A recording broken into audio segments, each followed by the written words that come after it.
सहरसा ज़िला 1954 ईस्वी में बना। सहरसा के लोग विकास खोज रहे हैं, लेकिन सहरसा में कितना विकास है ये सभी के सामने है।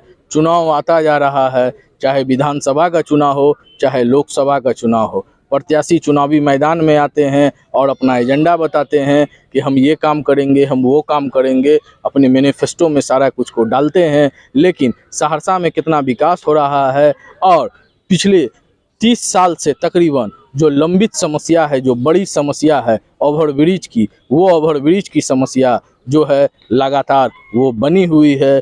चुनाव कोई सा हो, जो भी प्रत्याशी चुनावी मैदान में आते हैं वो वादा करते हैं कि हम आरओबी का निर्माण जल्द से जल्द करेंगे। मैं आपको बता दूं कि सहरसा में तकरीबन 30 वर्षों से आरओबी को लेकर के लोग आंदोलन कर रहे हैं। कई समाज सेवी हैं जो सड़क पे आंदोलन कर रहे हैं। आमरण अनशन से हस्ताक्षर अभियान हुआ, हस्ताक्षर अभियान के बाद चक्का जाम हुआ, लेकिन सहरसा में आरओबी का निर्माण अभी तक नहीं हुआ है। सिर्फ वादाओं का दौर जारी है, लेकिन आरओबी का निर्माण अभी तक नहीं हुआ है।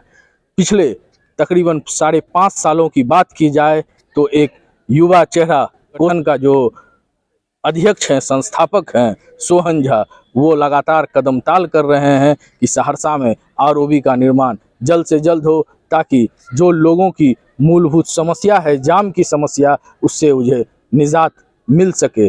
सोहन झा के बारे में बता दूं, सोहन झा तकरीबन 5.5 साल से इस चीज़ में कदम ताल कर रहे हैं। चाहे आमरण अनशन हो, चाहे जिला मुख्यालय से लेकर के पटना के सरजमी पे जाके धरना देना हो, ये तमाम काम सोहन झा कर चुके हैं कि सहरसा में आरओबी का निर्माण जल्द से जल्द हो। ताज़ा मामला कल का है, जब कोसी युवा संगठन के सोहन झा सहरसा के स्थानीय शंकर चौक से सांसद, मधेपुरा लोकसभा क्षेत्र के जो सांसद हैं दिनेश चंद यादव, सैकड़ों समर्थकों के साथ उनके आवास पे पहुंचे और सभी का एक ही नारा था कि सहरसा में आरओबी का निर्माण हो।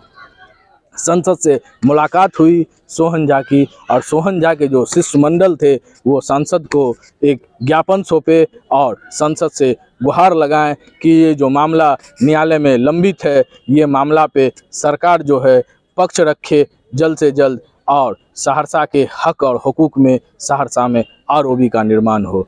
सांसद दिनेश चंद यादव ने कहा कि मामला न्यायालय में है, 12 जनवरी को इस पे फैसला आएगा और जल्द से जल्द हम लोग चाह रहे हैं कि सहरसा में आरओबी का निर्माण हो, क्योंकि ये जो एक समस्या है, बड़ी समस्या है। जब रेलवे फाटक गिरता है तो आम से खास लोग घंटों जाम की समस्या में फंसते हैं, चाहे वो विधायक हो, चाहे वो सांसद हो। सांसद ने अपनी प्रतिक्रिया दी है और उन्हें आश्वासन दिया है कि 12 जनवरी का इंतज़ार कीजिए, न्यायालय से क्या फ़ैसला आता है। सारे लोग चाह रहे हैं आरओबी का निर्माण सहरसा में जल्द से जल्द हो। मैं बता दूं कि इस आरओबी को लेकर के कई चेहरे हैं जो लगातार आप कदम ताल कर रहे हैं, चाहे वो हस्ताक्षर अभियान के माध्यम से हो, चाहे आमरण अनशन के माध्यम से हो, चाहे चक्का जाम करने के माध्यम से हो, लगातार वो कर रहे हैं। और लोगों की भी प्रतिक्रिया है शहर की कि जल्द से जल्द सहरसा में आरओबी का निर्माण हो। तो इस मौजू पे अभी ज़्यादा बोलना जल्दबाजी होगा, क्योंकि ये मामला अभी न्यायालय में है और 12 जनवरी को देखना होगा कि न्यायालय का क्या फ़ैसला आता है। लेकिन जाते जाते अंत में इतना ही, ये मामला 30 वर्षों से सहरसा के लोगों के लिए एक बड़ी समस्या बनी हुई है। आरओबी का निर्माण यहाँ जल्द से जल्द होना चाहिए। नज़रिया न्यूज़ से मोहम्मद अजहरुद्दीन, सहरसा। देखिए, बहुत लोग को जानकारी नहीं होता। जो लोग यहाँ आते हैं रेल के, तो लोग यहाँ के लोग समझते हैं, या हमारे साथी पत्रकार भी समझते हैं कि यही अंतिम व्यक्ति है। वो जो बोलता है धाई धाई करके उसको लिखने लगता है, लेकिन सक्षम लोग बोले तो उसका असर होता है। और हम लोग तो दबाव बनाए हुए हैं। यदि उन्हीं के कहने पर होता तो कब बन के तैयार हो गया होता। उसमें तो बहुत कम समय लगता है लाइट और ओवरब्रिज में, तो वह तो नहीं हुआ। अब क्या कहता है नहीं कहता है, लेकिन हम तो चाहते हैं कि यह भी काम मेरा शुरू हो जाए, वह भी बन जाए। वैसे उसके बनने से तो कुछ आंशिक परेशानी लोगों की दूर होगी, लेकिन जब बड़ा पुल रहता है तो 4 व्हीलर वगैरह जाने लगता है तो कोई दिक्कत नहीं रहती, लेकिन उस पर तो वह नहीं होगा। मोटरसाइकिल जाएगा, लोग जाएंगे उससे, तो वह तो चाहते ही हो, सैंक्शन तो है ही, लेकिन काम शुरू हो तब ना, काम शुरू होगा तब माना जाएगा कि अभी ख़त्म भी होगा।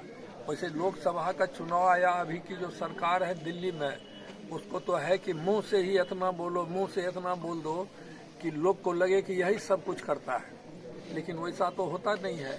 हम लोग लगे हुए हैं NH 107, 106 पर दिन रात परेशान है, लेकिन अब तक में उसका काम खत्म नहीं हुआ।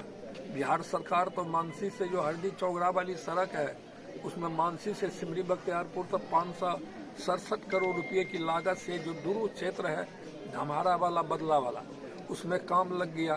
तो हम समझते हैं कि 2 साल के बाद सारा पुल बन जाएगा और सड़क भी बन जाएगा, तो बख्तियारपुर से सहरसा होकर हरदी चौगरा तक भी सड़क बनेगी। इसीलिए काम की इच्छा शक्ति रहेगी तब काम होता है, ठगने से तो काम नहीं होता है। इसलिए हम तो प्रेशर हर हमेशा बनाए रखते हैं, कोई काम तो दूसरा है ही नहीं, यही काम करना है, जनता का सेवा करना है, क्षेत्र का विकास हो, इसी में दिन रात लगे हुए रहते हैं।